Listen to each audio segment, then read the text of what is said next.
الرحمن الرحیم نحمده ونصلی علی رسوله الکریم اما بعد۔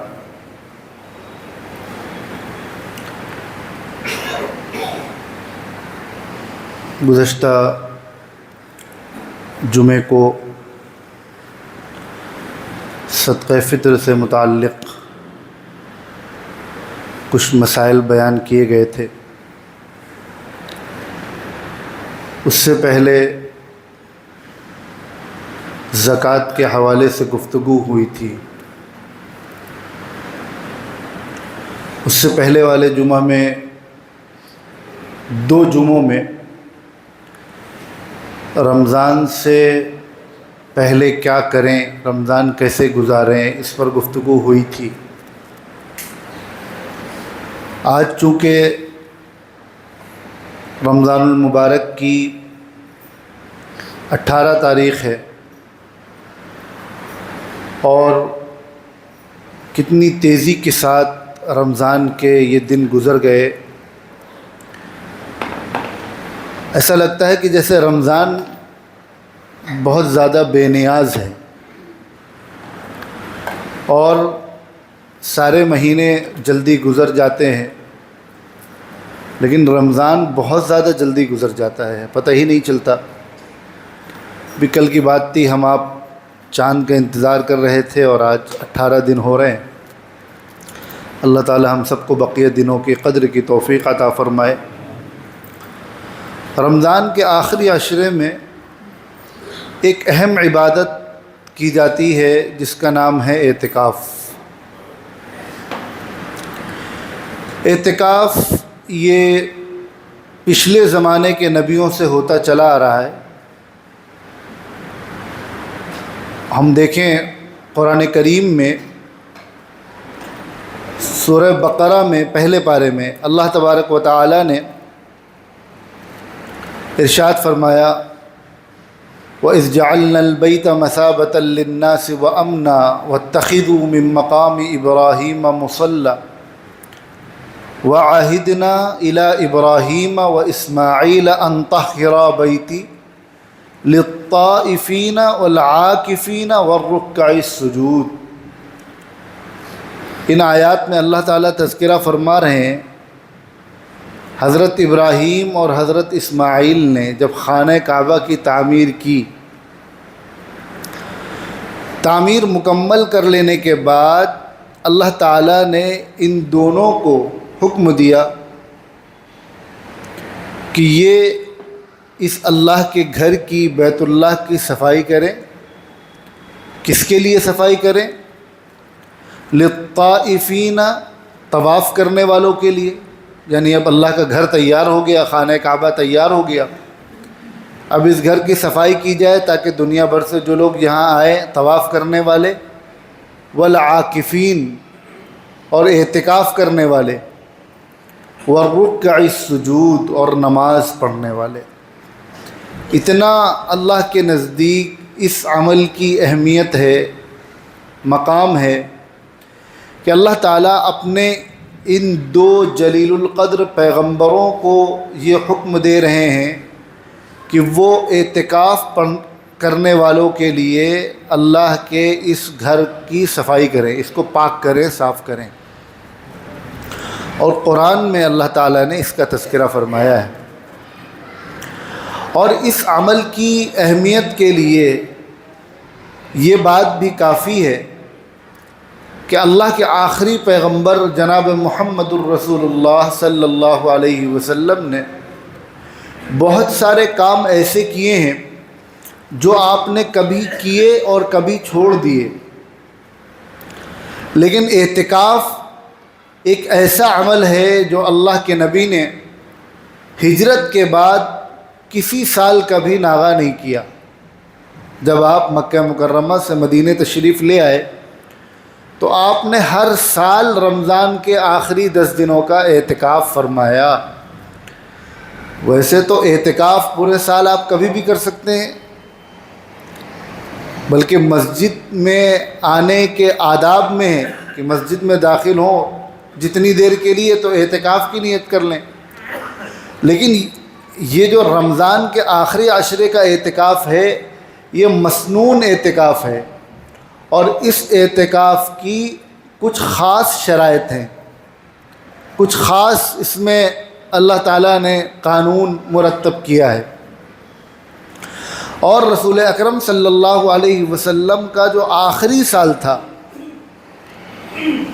ربیع الاول میں آپ کو اللہ تعالیٰ نے اپنے پاس بلایا، تو اس سے پہلے جو رمضان آیا تھا، اس سے پہلے والے سال کا، اس میں آقا صلی اللہ علیہ وسلم نے 20 دنوں کا اعتکاف فرمایا۔ بعض روایات میں ہے کہ یہ 20 دنوں کا اعتکاف اس لیے فرمایا کہ اس سے پہلے سال آپ کا اعتکاف قضا ہو گیا تھا کسی وجہ سے۔ قضا نہیں کہیں گے، قضا تو فرض عمل چھوٹ جائے، کوئی فرض تو ہے نہیں اعتکاف، یعنی اعتکاف کسی وجہ سے نہیں کر پائے تھے آپ، تو آپ صلی اللہ علیہ وسلم نے اس کی اہمیت کا اندازہ لگائیں کہ پھر اگلے 10 سال اس کی پروتی کرنے کے لیے 20 دن کا اعتکاف کیا۔ اور بعض روایات میں ہے کہ آقا علیہ الصلاۃ والسلام کو اللہ تعالیٰ کی طرف سے آپ پر یہ ظاہر کر دیا گیا تھا کہ یہ آپ کا آخری سال ہے، تو آپ نے 20 دن کا اعتکاف فرمایا کہ زیادہ سے زیادہ اس کام میں حصہ لگ جائے۔ اعتکاف کیا چیز ہے؟ یہ اصل میں بنیادی طور پر سمجھیں کہ اعتکاف کیا ہے۔ اعتکاف ہے دنیا بھر کی تمام مصروفیات سے، دنیا کی فکر سے، ہر چیز سے آزاد ہو کر، اپنے گھر کو چھوڑ کر، اپنے بیوی بچوں کو چھوڑ کر، اپنے والدین کو چھوڑ کر، رشتہ داری کو چھوڑ کر، دوست احباب کو چھوڑ کر، کاروبار چھوڑ کر، دنیا کی ہر چیز چھوڑ کر اللہ کے در پہ آ کر پڑ جانا اور اللہ کا قرب طلب کرنا کہ اللہ تعالی ہم کو اپنے قریب کر لیں، مغفرت طلب کرنا، اللہ سے رحمت مانگنا۔ دنیا میں اس کی مثال یوں سمجھیں کہ اگر کوئی شخص ہمارے در پہ آ کے پڑ جائے کہ اب آپ سے ہمیں یہ چیز چاہیے، نہیں، جب تک نہیں دیں گے ہم یہیں پڑے رہیں گے، تو جو شریف آدمی ہوگا وہ کیا کرے گا کہ یار جب یہ اس حد تک آ گیا ہے تو اس کا کام کر دو۔ تو یہ اعتکاف یہی چیز ہے کہ ساری دنیا کو چھوڑ کر اللہ کے در پہ جا کر پڑ جانا کہ اب جب تک آپ ہماری مغفرت نہیں کر دیں گے، ہمیں عطا نہیں کر دیں گے، ہم آپ کے در سے نہیں جائیں گے۔ یہ ہے اعتکاف۔ اسی لیے اعتکاف کرنے والے کے لیے علماء نے لکھا ہے کہ اس کو یہ یقین ہونا چاہیے کہ ہمارا اعتکاف بھی قبول ہوگا، اور اعتکاف میں ہم جو دعائیں مانگیں گے، اللہ سے جو کچھ مانگیں گے وہ اللہ ہمیں عطا فرمائیں گے۔ کیوں؟ کیونکہ جب دنیا میں یہ ہوتا ہے کہ آپ کسی شریف بندے کے پاس جا کر پڑ جائیں کہ جب تک ہمارا یہ کام نہیں ہوگا ہم تمہارا دروازہ نہیں چھوڑیں گے، تو وہ بندہ بھی کام کر دیتا ہے۔ تو اللہ ہے، وہ تو بندوں سے کتنی محبت کرتے ہیں، دنیا میں تو اس کی کوئی مثال ہی نہیں ہے۔ تو اللہ کے در پہ اگر کوئی بندہ آ کر پڑ جائے گا تو پھر اللہ کی ذات سے، رحمت سے یہ امید ہے کہ اللہ خالی ہاتھ نہیں بھیجیں گے۔ اعتکاف مردوں کے لیے بھی ہے، عورتوں کے لیے بھی ہے۔ اعتکاف لازمی نہیں ہے، اعتکاف سنت مؤکدہ علی الکفایہ ہے۔ لازمی کا کیا مطلب ہوا کہ ہے تو بہت فضیلت کی چیز، اور جتنا زیادہ سے زیادہ لوگ اعتکاف میں بیٹھ سکتے ہوں وہ بیٹھیں، لیکن اگر کوئی نہیں بیٹھتا تو وہ گنہگار نہیں ہوگا۔ یوں کہیں کہ اللہ کے نبی ہر سال بیٹھے اور تم اعتکاف میں نہیں بیٹھ رہے ہو۔ تو شریعت نے ہر چیز کا ایک مقام رکھا ہے۔ علماء کرام کی یہ ذمہ داری ہے کہ وہ شریعت کا جو لا ہے کہ کیا چیز جائز ہے، کیا چیز ناجائز ہے، کہ کون سی چیز کس درجے کی ہے، کون سی فرض ہے، کون سی واجب ہے، کون سی سنت ہے، یہ بتائیں۔ تو سنت مؤکدہ علی الکفایہ، سنت موقدہ جو عمل ہے وہ بھی ضروری ہوتا ہے، جو کام اللہ کے نبی نے مستقل کیا ہو، لیکن اس کا پورا حکم کیا ہے کہ یہ سنت موقدہ علی الکفایہ ہے، یعنی ہر محلے کی مسجد میں کچھ لوگ، کم سے کم ایک آدمی ہر محلے کی مسجد میں اعتکاف میں بیٹھے۔ اگر کسی مسجد میں کوئی اعتکاف میں نہیں بیٹھا، کسی محلے کی مسجد میں، تو پورے محلے والے گنہگار ہوں گے۔ اس کا مطلب ہو گیا کفایہ۔ آپ دیکھتے ہیں شریعت میں دو طرح کی ٹرمنالوجی یوز ہوتی ہے فرض کے تعلق سے، ایک ہے فرض عین، ایک ہے فرض کفایہ۔ فرض عین کیا چیز ہے؟ جیسے نماز ہے، کوئی نہیں چھوڑ سکتا، ہر شخص پر فرض ہے۔ اور فرض کفایہ ہے جیسے نماز جنازہ، کچھ لوگ پڑھ لیں گے، سب کی طرف سے ادا ہو جائے گا، کوئی نہیں پڑھے گا، سب گنہگار ہوں گے۔ اسی طرح سنت موقدہ وہ عمل ہے جو اللہ کے نبی نے ہمیشہ کیا ہو، یہ ہو گئی سنت موقدہ۔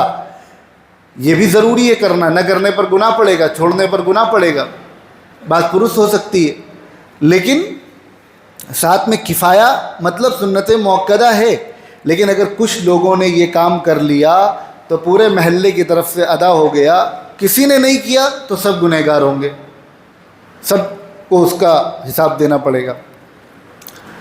تو یہ بات سمجھ میں آ گئی کہ اعتکاف کی فضیلت کیا ہے، اور بہت ساری روایات میں اللہ کے نبی صلی اللہ علیہ وسلم نے اعتکاف کی فضیلت بیان فرمائی ہے۔ اعتکاف کا حکم کیا ہے یہ ہمیں معلوم ہو گیا کہ سنت موقدہ علی الکفایہ ہے، ہر مسجد میں اعتکاف ہونا چاہیے۔ جس محلے کی مسجد میں اعتکاف نہیں ہوگا وہاں کے لوگ گنہگار ہوں گے۔ اعتکاف کے حوالے سے کچھ مسئلے ہیں، وہ بھی سن لیجیے، اور کچھ لوگوں نے کچھ سوالات کیے تھے، اس کو بھی ہم ڈسکس کریں گے۔ اعتکاف کب سے کب تک ہوگا؟ یہ جو مسنون اعتکاف ہے یہ کب سے کب تک ہوگا؟ 20 رمضان کو غروب آفتاب، غروب آفتاب آپ سنتے ہوں گے، ایک ٹرمنالوجی یوز کی جاتی ہے، اس کا کیا مطلب ہے؟ غروب کے مطلب ڈوبنا، کسی چیز کا غروب ہونا۔ ایک چیز سورج نکلا، وہ دھیرے دھیرے پیک پہ گیا، طلوع ہوا، طلوع آفتاب، بالکل 12 بجے کا جو ٹائم ہوتا ہے ایک دم پیک پہ، پھر وہ دھیرے دھیرے پچھم کی طرف جانا اسٹارٹ ہوتا ہے۔ اب یہ اس کے غروب کا چیز اسٹارٹ ہوتی ہے، دھیرے دھیرے اب یہ غروب ہو رہا ہے۔ سورج کب غروب ہوتا ہے؟ مغرب کے وقت۔ تو 20 رمضان کو سورج غروب ہونے سے پہلے، یعنی مغرب سے پہلے، نیت کر کے اپنے معتکف میں، یعنی جس جگہ آپ کو اعتکاف میں بیٹھنا ہے وہاں آنا ضروری ہے۔ معتکف اعتکاف میں بیٹھنے والا، اور معتکف جس جگہ اعتکاف کیا جائے اس جگہ کو کہتے ہیں۔ یہ ٹرمنالوجی بھی یاد ہو جائے ہمیں۔ اعتکاف کرنے والا معتکف، اور اعتکاف جس جگہ کیا جا رہا ہے وہ معتکف کہلائے گا۔ تو 20 تاریخ کو غروب آفتاب سے پہلے نیت کر کے معتکف میں داخل ہو جائے۔ تاخیر کر دی، لیٹ میں پہنچے، اگلے دن صبح پہنچے، سحر کے وقت پہنچے، تو اعتکاف تو ہو جائے گا، لیکن وہ مسنون اعتکاف نہیں ہوگا جو رمضان کے آخری 10 دن کا اعتکاف ہوتا ہے۔ ایسے تو آپ پورے سال کبھی بھی اعتکاف کر سکتے ہیں، تو وہ اعتکاف تو کہلائے گا، لیکن یہ والا اعتکاف نہیں ہوگا جو رمضان کے آخری عشرے کا اعتکاف ہوتا ہے۔ اسی طرح اعتکاف خواتین کے لیے بھی ہے۔ خواتین کہاں اعتکاف کریں گی؟ اپنے گھر میں۔ اگر کوئی جگہ پہلے سے ہم نے عبادات کے لیے منتخب کر رکھی ہے، ویسے تو جن لوگوں کو اللہ نے کشادگی دی ہے، جن کو وسعت دی ہے، جو یہ کر سکتے ہیں، ان کو یہ چاہیے کہ ہر شخص اپنے گھر میں کوئی ایک جگہ خاص کرے عبادات کے لیے، کہ ہمارے گھر میں یہ جگہ پریئر روم کہہ لیں یا پریئر ایریا کہہ لیں، اسے جو کچھ کہہ لیں، کوئی ایک جگہ۔ سارے ہم کام کرتے ہیں نا، ڈرائنگ روم بھی بنا رہے ہیں، گیسٹ روم بھی بنا رہے ہیں، بچوں کے لیے بھی الگ کمرہ ہے، بچوں کی پڑھائی کے لیے الگ کمرہ ہے، بچوں کے رہنے کے لیے الگ کمرہ ہے، کچن الگ ہے، اسٹور الگ ہے، سارے کام کر رہے ہیں۔ تو جن لوگوں کو اللہ نے جگہ دی ہے، وسائل دیے ہیں، ان کو یہ چاہیے کہ عبادات کے لیے بھی ایک جگہ منتخب کریں۔ ہاں، یہ ہمارے عبادت کرنے کی جگہ ہے، یہ نماز پڑھنے کی جگہ۔ تو اگر ایسی کوئی جگہ گھر میں ہے تو خواتین اس جگہ اپنے سارے گھر سے ساری چیزوں سے کٹ کر اس جگہ جا کر نیت کر کے بیٹھ جائے. ان کو بھی ویسے ہی بیٹھنا ہوگا, 20 تاریخ کو غروب آفتاب سے پہلے جا کر بیٹھ جائیں. اور اگر ایسی کوئی جگہ نہیں ہے تو کوئی بھی ایک جگہ فکس کر لیں کہ اس جگہ کو میں اپنا معتکف بنا رہی ہوں, میں یہاں اعتکاف میں بیٹھوں گی. یہی مسئلہ خواتین کا بھی ہے. مرد حضرات جو مسجد میں اعتکاف کریں گے ان کے لیے ان کا اعتکاف مکمل کب ہوگا, یعنی اعتکاف تو دونوں کا, مرد اور عورت کا کب مکمل ہو رہا ہے؟ عید کا چاند دیکھتے ہی. جب عید کا چاند دیکھیں گے تو اب آپ کا اعتکاف مکمل ہو گیا, اب گھر جا سکتے ہیں. لیکن افضل یہ ہے, زیادہ بہتر یہ ہے کہ مرد جو مسجد میں اعتکاف کرتے ہیں وہ عید کی نماز پڑھ کر گھر جائیں. یہ زیادہ ثواب کی چیز ہے. لیکن اعتکاف کا ٹائم, جو پابندیاں ہوتی ہیں اعتکاف کی کہ مسجد سے غیر ضروری باہر نہیں نکل سکتے, دیگر چیزیں, یہ کب مکمل ہو جائیں گی؟ یہ عید کا چاند, شوال کا چاند دیکھتے ہی یہ پابندیاں مکمل ہو جائیں گی. اعتکاف میں جیسے گرمی کا موسم آ رہا ہے, آج مارچ کی غالباً 29 تاریخ ہو گئی, اب گرمی آ گئی ہے, تو ایک بات سمجھ لیں, اعتکاف کس چیز کا نام ہے؟ دنیا کی ساری چیزوں سے کٹ کر اللہ کے در میں پڑھنے کا نام ہے. تو اعتکاف میں جو اجازت جن چیزوں کی ہے, وہ اجازت کا مطلب یہ ہے کہ اگر آپ بدرجہ مجبوری آپ کے لیے وہ چیز ضروری ہو تو آپ یہ کام کر لیں, ورنہ بہتر یہ ہے کہ آپ اپنے آپ کو ساری دنیا سے کاٹ کر رکھیں. تو غسل کے تعلق سے مسئلہ یہ ہے کہ غسل جنابت جو ہے, ناپاکی کا غسل, صرف اس غسل کے لیے مسجد سے باہر نکلنے کی اجازت ہے. گرمی کی وجہ سے یا جمعہ کی وجہ سے آپ کو غسل کرنے کے لیے باہر نکلنے کی اجازت نہیں ہے. اور اسی طرح آپ کو اگر صابن سے ہاتھ دھونا ہے, فیس واش سے منہ دھونا ہے, تو الگ سے اس کے لیے نہیں جا سکتے. وضو کرنے گئے ہیں, وضو کے ساتھ ساتھ اسی ٹائم کے اندر ہم نے صابن وغیرہ یوز کر لیا, الگ سے ایکسٹرا ٹائم نہیں لیا, تو یہ ٹھیک ہے.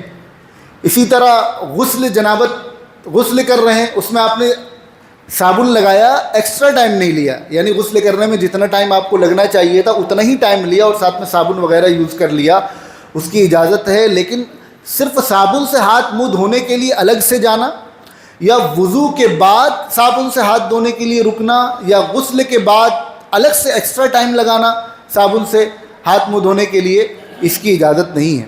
اس سے روزہ آپ کا اعتکاف فاسد ہو جائے گا. جو مسنون اعتکاف ہے یا واجب اعتکاف ہے, یعنی وہ اعتکاف جو رمضان کے آخری عشرے کا اعتکاف ہے, یا آپ کا قضا جب آپ اس کی کریں, بھی آگے وہ مسئلہ آئے گا, تو وہ کون سی چیزیں ہیں جن سے آپ کا اعتکاف فاسد ہو جاتا ہے؟ بغیر کسی شرعی عذر کے یا بغیر کسی طبعی عذر کے, یعنی کوئی شرعی عذر ہے یا مطلب طبعی عذر یوں کہہ لیں, واقعی جسے عذر مانا جائے کہ ہاں یہ آپ کے ساتھ واقعی مجبوری تھی, اس کے بغیر اگر کوئی مسجد سے باہر نکلتا ہے تو پھر اس کا اعتکاف فاسد ہو جائے گا. اسی طرح اس مسنون اعتکاف کے لیے روزہ بھی ضروری ہے. اگر کوئی اعتکاف کے دوران روزہ نہ رکھے یا روزہ رکھ کر کسی طرح سے توڑ دے تو اس کا بھی اعتکاف فاسد ہو جائے گا. ایک مسئلہ اور ہے, حالانکہ یہ ہوتا نہیں ہے, یعنی پریکٹیکلی ایسا نہیں ہوتا ہے, لوگ ظاہر ہے مسجد میں اعتکاف میں بیٹھے ہیں, لیکن چونکہ مسئلہ ہے تو مسئلہ سن لیجئے کہ حالت اعتکاف میں اگر کوئی اپنی زوجہ سے ملتا ہے, مباشرت کرتا ہے, تو اس کا بھی اعتکاف ٹوٹ جائے گا. اسی طرح خواتین جو اعتکاف میں بیٹھیں گی, اگر ان کے پیریڈز جاری ہو جائیں تو ان کا بھی اعتکاف فاسد ہو جائے گا. اور آپ کسی شرعی ضرورت سے باہر نکلے اور ضرورت سے زیادہ باہر ٹھہر گئے, ضرورت پوری ہو رہی تھی 5 منٹ میں 15 منٹ تک باہر ہیں, تو اس سے بھی اعتکاف فاسد ہو جائے گا. اعتکاف کی قضا کیسے کریں گے؟ کسی شرعی عذر کی وجہ سے, کسی عذر کی وجہ سے اگر اعتکاف ٹوٹ جاتا ہے تو اس اعتکاف کی قضا ہوگی کہ جب آپ کا یہ عذر, یعنی جیسے پیریڈس آ رہے اگر وہ بند ہو جائیں یا آپ کا جو عذر تھا وہ مکمل ہو جائے, تو 1 دن اور 1 رات کا اعتکاف کرنا ہوگا روزے کے ساتھ. اعتکاف کی نیت کر کے کسی بھی دن, اگر رمضان ہی میں وہ آپ کا عذر دور ہو گیا تو رمضان ہی میں کر لیں, ورنہ جن ایام میں روزہ منع ہے، عید، بقرعید، ان کے علاوہ دنوں میں مغرب کے وقت اگر مرد حضرات قضا کر رہے ہیں تو مغرب سے پہلے نیت کر کے مسجد میں آ جائیں، رات مسجد میں گزاریں، سحری کریں، اگلے دن روزہ رکھیں، اور اس کے بعد جب اگلے دن کی مغرب ہو اس کے بعد گھر چلے جائیں۔ ایسی خواتین قضا کر رہی ہیں تو وہ بھی یہی کریں گی، مغرب سے پہلے نیت کر کے معتکف میں بیٹھ جائیں، اگلے دن روزہ رکھیں اعتکاف کے ساتھ، اور مغرب کے بعد ان کا اعتکاف مکمل ہو جائے گا۔ اعتکاف کے دوران اگر غسل کی ضرورت پیش آ گئی، احتلام ہو گیا، تو اب مسجد سے کیسے باہر نکلیں؟ تو ایک بات سمجھ لیں کہ اعتکاف میں جب بیٹھیں تو اپنے ساتھ مٹی کا کوئی ڈھیلا یا کوئی ایسی چیز جس سے آپ آسانی سے تیمم کر سکتے ہوں وہ اپنے ساتھ رکھیں، اور جب بھی آنکھ کھلے اور جس وقت آپ کو یہ علم ہو کہ مجھے غسل کی حاجت پیش آ گئی ہے تو اسی وقت تیمم کر کے فوراً مسجد سے باہر نکل جائیں۔ اور اگر مٹی کا ڈھیلا وغیرہ نہیں رکھ سکے ہیں تو جو دیوار ہے مسجد ہی کی، یہ جو پتھر لگے ہوتے ہیں ٹائلس وغیرہ، ان پر تیمم نہیں ہوتا ہے، تو اگر آپ کے پاس نہیں ہے، مٹی وغیرہ نہیں رکھ سکے، کوئی ایسی چیز جس سے آپ کا تیمم ہو جائے، تو پھر مسجد کی جو دیوار ہے، چونے والی جو دیوار ہے، اسی پہ ہاتھ مار کے تیمم کر لیں اور مسجد سے باہر نکل جائیں اور اپنا غسل کر کے مسجد کے اندر واپس آ جائیں۔ روزے کی حالت میں خواتین چونکہ ان کو گھر کے کام کاج بھی ہیں، گھر کا کام کون کرتا ہے؟ عورتیں کرتی ہیں، کھانا پکانا ہے، صفائی کرنا ہے، دیگر کام کرنا ہے۔ اب اگر وہ اعتکاف میں بیٹھیں گی تو گھر کا کام کون کرے؟ اور اگر وہ اعتکاف میں نہیں بیٹھتی ہیں تو یہ ظاہر سی بات ہے، ایک محرومی کی بات ہے کہ ایک عورت اعتکاف میں بیٹھنا چاہتی ہے لیکن گھر کے کام کی وجہ سے بیٹھ نہیں پا رہی ہے۔ تو ویسے تو یہ ہونا چاہیے کہ جب اعتکاف میں بیٹھیں تو کوئی الٹرنیٹ رکھ لیں۔ آپ کے بچے ہیں تو بہت اچھا، سبحان اللہ، بچیاں ہیں تو بہت اچھا، گھر میں اور جو دوسرے لوگ ہیں، اگر ساس صحت مند ہیں تو وہ 10 دن کی ذمہ داری لے لیں، نند ہیں یا دیگر لوگ ہیں وہ 10 دن کی ذمہ داری لے لیں کہ تم اعتکاف میں بیٹھو، 10 دن ہم لوگ مینیج کر لیں گے، دیکھ لیں گے۔ لیکن اگر ایسی کسی کے گھر میں سچویشن ہے کہ کوئی الٹرنیٹ نہیں ہے، کسی الٹرنیٹ کا انتظام نہیں ہو پا رہا ہے، تو فقہائے کرام نے ایسی خواتین کے لیے اس بات کی اجازت دی ہے کہ وہ اپنے معتکف میں رہتے ہوئے یہ جو ضروری کام ہے، کھانا بنانا ہے، صفائی کرنا ہے، کپڑے دھونا ہے، اگر ایسی کوئی سچویشن ہے کہ وہ اپنے معتکف میں رہتے ہوئے یہ کام کر سکتی ہیں تو ان کو اس کی اجازت ہے۔ لیکن بہتر کیا ہے؟ دیکھیں، کسی چیز کی اجازت کس نے دی ہے؟ مفتی نے نہیں دی ہے، شریعت نے دی ہے۔ شریعت کے جو مسائل ہوتے ہیں نا، جائز، ناجائز، حلال، حرام، مکروہ، یہ علماء اور مفتیان کرام بتاتے ہیں یا بناتے ہیں؟ ظاہر سی بات ہے بتاتے ہیں۔ شریعت بنائی کس نے ہے؟ اللہ نے بنائی، نبی نے بتلائی ہے، اور نبی بھی خود شارع ہیں، یعنی شریعت کی اتھارٹی ہیں۔ تو علماء کرام یہ جو مسئلہ بتاتے ہیں جائز ناجائز، اس کا مطلب یہ نہیں کہ وہ اس چیز کو پروموٹ کر رہے ہیں۔ اگر ہم خواتین کو یہ اجازت دیں کہ آپ کے لیے معتکف میں رہتے ہوئے کام کرنے کی اجازت ہے، تو مطلب یہ نہیں کہ ہم ان کو ترغیب دے رہے ہیں کہ نہیں آپ کام کریں۔ مسئلہ یہ ہے کہ مجبوری میں اگر آپ کے ساتھ یہ سچویشن ہے تو شریعت کی کیا رہنمائی ہے، شریعت کی کیا گائیڈ لائن ہے؟ تو اب شریعت کی گائیڈ لائن یہ ہے کہ آپ مجبوری میں یہ کام کر سکتی ہیں۔ اسی طرح ایک سوال آتا ہے، اعتکاف میں رہتے ہوئے بلا ضرورت موبائل چلانا یا ضرورت میں موبائل چلانا۔ تو ایک بات سمجھ لیں، اعتکاف نام کا ہے، جیسا کہ میں نے عرض کیا کہ ساری دنیا کی چیزوں سے اپنے آپ کو کاٹ کر اللہ کے در پہ پڑ جانے کا نام اعتکاف ہے۔ تو کاٹنے کا کیا مطلب ہے؟ اپنے آپ کو موبائل سے بھی آپ کاٹ لیجئے، مطلب کوئی کنیکشن نہیں ہونا چاہیے آپ کا اس دنیا سے اب 10 دن کے لیے، اصل تو یہ ہے۔ تو اعتکاف میں بلا ضرورت موبائل کا استعمال یہ درست نہیں ہے۔ لیکن اگر کسی نے بلا ضرورت موبائل یوز کر لیا تو اب مسئلہ کیا ہے؟ تو اعتکاف فاسد نہیں ہوگا۔ ہاں، اعتکاف پہ فرق پڑے گا کہ حقیقی جو اعتکاف تھا اس پہ فرق آ گیا، لیکن اعتکاف فاسد نہیں ہوگا۔ اس کا بھی یہ مطلب نہیں ہے کہ ہم کوئی پروموٹ کر رہے ہیں کہ آپ موبائل چلائیے، بالکل نہیں چلانا چاہیے، بہت غلط چیز ہے، اعتکاف کی روح کے خلاف ہے، اعتکاف کے مقصد کے خلاف ہے۔ لیکن اگر کسی نے کر لیا تو مسئلہ کیا ہے؟ اعتکاف اس کا فاسد نہیں ہوگا، لیکن چلانا نہیں چاہیے۔ ضرورت میں موبائل چلانے کا کیا مسئلہ ہے؟ دیکھا جائے گا ضرورت کیسی ہے۔ اگر ایسی کوئی ضرورت ہے کہ جس کے بغیر کوئی چارہ نہیں ہے، مثلا آپ کو گھر والوں کو کوئی بات کہنی ہے، کوئی بہت ضروری بات ہے جو آپ اپنی بیوی سے کہنا چاہتے ہیں، بچوں سے آپ کہلا بھی نہیں پا رہے ہیں، تو آپ فون کے ذریعے، واٹس ایپ کے ذریعے اپنی بیوی سے وہ بات کہہ سکتے ہیں۔ یا اور کسی سے کوئی بہت ضروری، کاروباری حضرات ہیں، ظاہر سی بات ہے ان کے لیے 10 دن کاروبار چھوڑ چھاڑ کے آ کر بیٹھنا ایک مشکل کام ہے، تو کوئی بہت ایسی ضروری ڈیل ہے جس میں آپ کا بات کرنا بہت ضروری ہے، اگر آپ بات نہیں کریں گے تو وہ ڈیل ختم ہو جائے گی، تو اس کی اجازت ہے۔ بہتر کیا ہے کہ آپ وہ بھی نہ کریں، لیکن مسئلہ کیا ہے کہ آپ کو اس کی اجازت دی گئی ہے، آپ کو اس سے اعتکاف خراب نہیں ہوگا۔ بہت ضروری بلا ضرورت کریں گے تو اعتکاف ٹوٹے گا نہیں، لیکن فرق پڑے گا، اور بہت مجبوری میں ضرورت میں کریں گے تو اعتکاف انشاءاللہ خراب بھی نہیں ہوگا۔ اسی طرح موبائل سے اگر آن لائن خریداری آپ کر رہے ہیں تو آن لائن خریداری میں یہ دیکھا جائے گا، ہر شخص خود اپنا دل جانتا ہے کہ میرے لیے یہ چیز خریدنا کتنا ضروری ہے۔ اگر ہم اس کو نہیں خریدیں گے، یہ خریداری نہیں کریں گے تو کوئی بڑا لاس ہو جائے گا، یا بہت ضروری ہے، تو اس وقت آن لائن خریداری کی بھی اجازت دی گئی ہے۔ ایک سوال آیا کہ چاہے وہ اعتکاف کی حالت میں مسجد میں رہ کر یا باہر، موبائل میں قرآن پڑھنے کا کیا مسئلہ ہے؟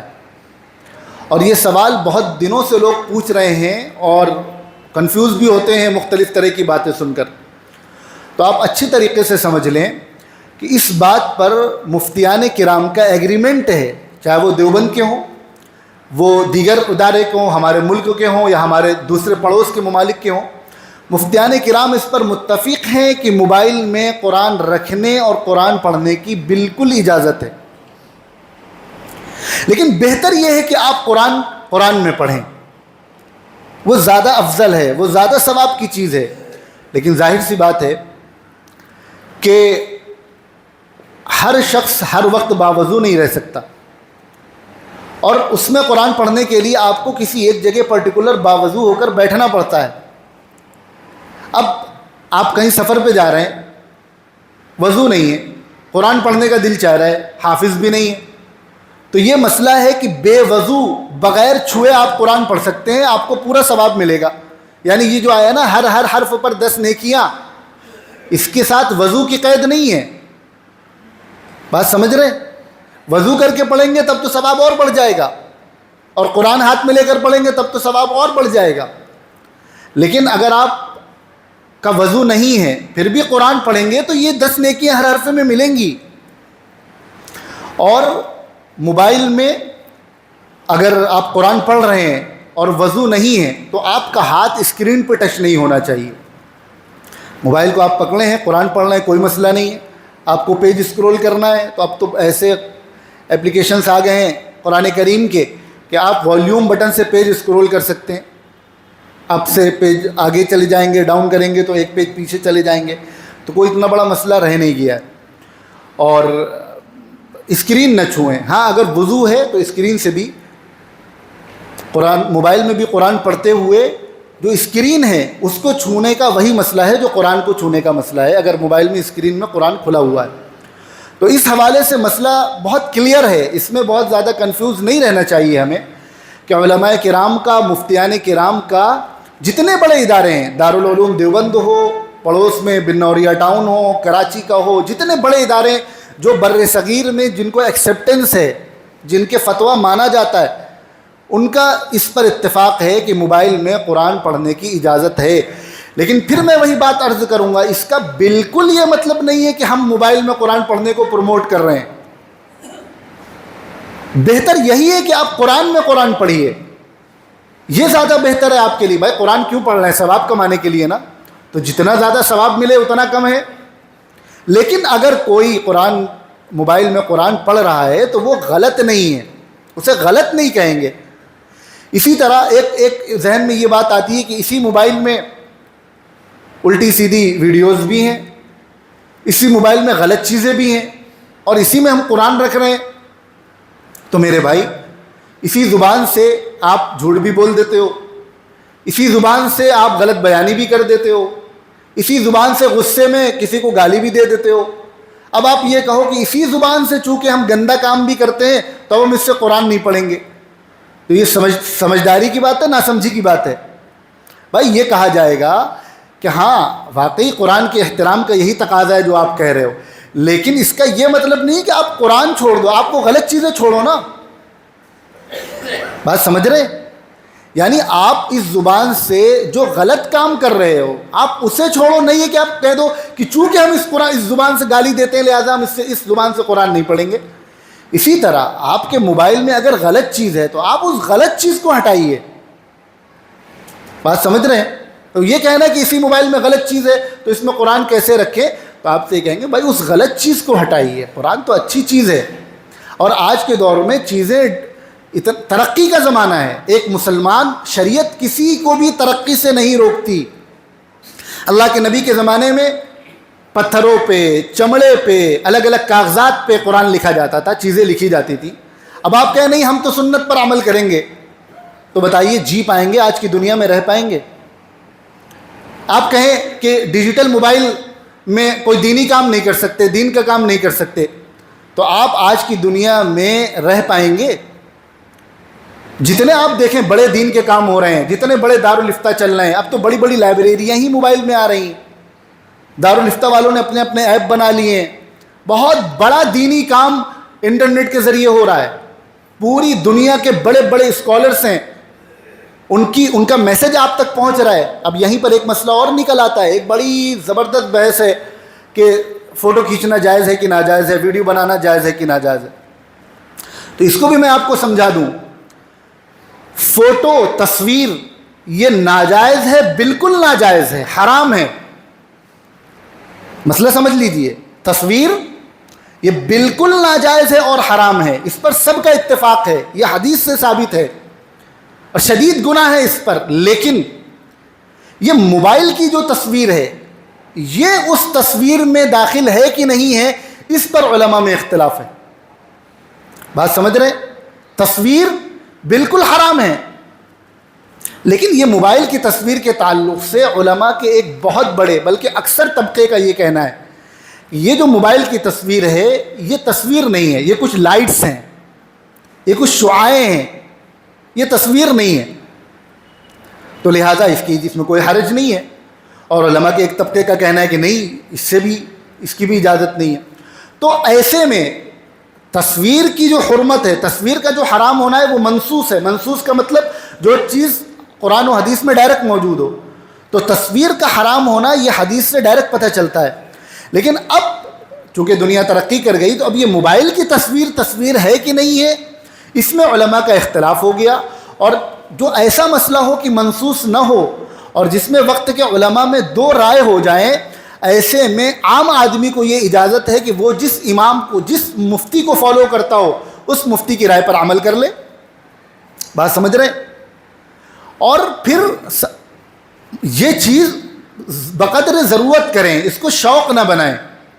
یعنی جتنی موبائل سے بھی اگر آپ فوٹو لے رہے ہیں، آپ سوچ لیں کہ علماء کی بڑی تعداد کہتی ہے کہ اس میں کوئی حرج نہیں تو اب ہم جتنا جیسے چاہیں یوز کریں، اس کا یہ مطلب نہیں ہے. اس کا مطلب یہ ہے کہ آپ ضرورت میں استعمال کر سکتے ہیں. بہت زیادہ جو سیلفیز کا، ہر جگہ سیلفی، حرم میں بیت اللہ کے سامنے. ابھی چند دنوں پہلے منسٹری آف حج جو سعودی عرب کی، اس نے ایک فوٹو ریلیز کی کہ بیت اللہ کے سامنے سب ایک لائن سے موبائل لے کر کھڑے ہوئے ہیں. کتنے ڈر کی بات ہے کہ اس مقام پر جا کر لوگ یوز کر رہے ہیں کیمرہ. تو اجازت دینے کا مطلب یہ نہیں کہ آپ سوچیں کہ بس اب ہمیں چھوٹ مل گئی ہے، ضرورت کے لیے چھوٹ دی گئی ہے. علماء کرام بڑی تعداد جو اپنے بیانات کی ویڈیو بنواتی ہے وہ بھی اسی میں داخل ہے، ضرورت میں. کہ چونکہ آج دنیا میں جو باطل ہے، جو اسلام دشمن ہے، وہ اسی ذریعے سے آ رہا ہے میدان میں.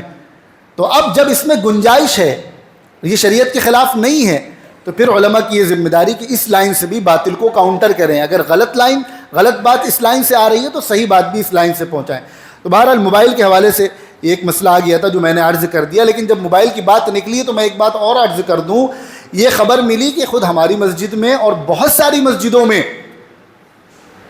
لوگ، نوجوان بیٹھے رہتے ہیں، موبائل چلاتے رہتے ہیں.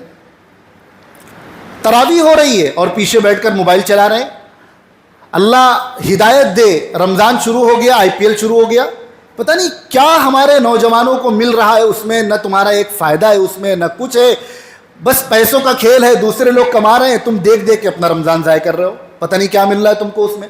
اور اب تو ہر سمجھدار آدمی کہتا ہے کہ یہ کھیل اب کھیل نہیں رہ گیا، اب یہ صرف بزنس ہو گیا ہے، صرف پیسوں کا کاروبار چل رہا ہے، اسی بنیاد پر ٹیموں کو جتایا اور ہرایا جا رہا ہے، اور ہمارا نوجوان بیوقوف بن رہا ہے۔ مسجد میں بیٹھ کر میچ دیکھا جا رہا ہے، تراویح سے 4 رکعت سے فارغ ہوئے فوراً موبائل نکال کر اسکور دیکھ رہے ہیں۔ یہ اللہ کے غضب کو دعوت دینا ہے۔ آپ کوئی عبادت آپ نہیں کر رہے ہیں، کوئی چیز آپ چھوڑ دے رہے ہیں، وہ بھی گناہ کی چیز ہے، لیکن اس کا مسئلہ الگ ہے۔ آپ بے حرمتی کریں، مسجد کی بے حرمتی کریں، مسجد کی توہین کریں، عبادت کی توہین کریں، یہ چیز اللہ کو پسند نہیں ہے، یہ چیز اللہ کے غضب کو دعوت دینے والی ہے۔ ابھی 2-3 دن پہلے ایک بھائی نے اس طرف متوجہ کیا، اللہ ان کو جزائے خیر عطا فرمائے، اس طرف ہم لوگوں کی توجہ نہیں تھی۔ ہم سب کو اس سے ڈرنا چاہیے اور اس کی احتیاط کرنی چاہیے۔ اسی طرح ایک سوال ہے کہ وقت ہو گیا، بس میں اپنی بات مکمل کر رہا ہوں کہ اعتکاف میں سگریٹ پینے کا کیا مسئلہ ہے۔ تو دیکھیں، اس سے پہلے یہ سمجھیں کہ سگریٹ پینے کا کیا مسئلہ ہے، چاہے آپ اعتکاف میں پئیں چاہے نارمل لائف میں پئیں، سگریٹ کا مسئلہ کیا ہے۔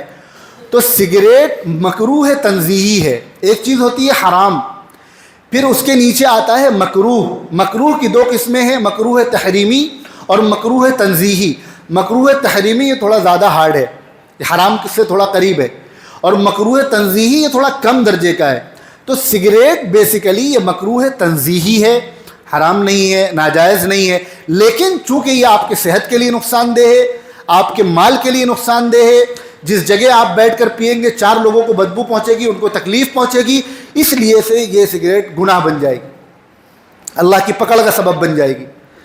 اب مسئلہ آ جاتا ہے اعتکاف میں، تو یہ بہت کامن سینس کی بات ہے کہ ظاہر سی بات ہے کہ معتکف مسجد میں تو پیے گا نہیں، اور بغیر کسی شرعی ضرورت کے مسجد سے باہر جانے کی اجازت نہیں ہے۔ یعنی اگر سگریٹ کے لیے مسجد سے باہر جا رہا ہے تو اس کا اعتکاف فاسد ہو جائے گا۔ ہاں، اب ان کیس اگر وہ استنجا کرنے گیا اور اسی دوران اس نے ایکسٹرا ٹائم لیے بغیر سگریٹ پی لی، تو اب کیا ہوگا، اب کیا مسئلہ ہے؟ تو اس سے اعتکاف مکروہ ہو جائے گا لیکن فاسد نہیں ہوگا۔ بات سمجھ رہے ہیں؟ اس کا مطلب یہ نہیں کہ ہم یہ پروموٹ کر رہے ہیں کہ آپ جا کر سگریٹ پیجئے، مسئلہ بتا رہے ہیں کہ ان کیس اگر کسی نے ایسا کر دیا اعتکاف نہیں ٹوٹے گا، البتہ اس کا اعتکاف مکروہ ہو جائے گا۔ یہ کچھ چیزیں تھی اعتکاف کے تعلق سے۔ اللہ تعالی ہم سب کو زیادہ سے زیادہ لوگوں کو اعتکاف کرنے کی توفیق عطا فرمائے۔ میری بھی بڑی خواہش ہے، دعا کر دی، کچھ مجبوریاں ہیں وہ ختم ہو جائیں تو ہم بھی اعتکاف میں بیٹھیں۔ اللہ تعالی ہم سب کو فائدہ اٹھانے کی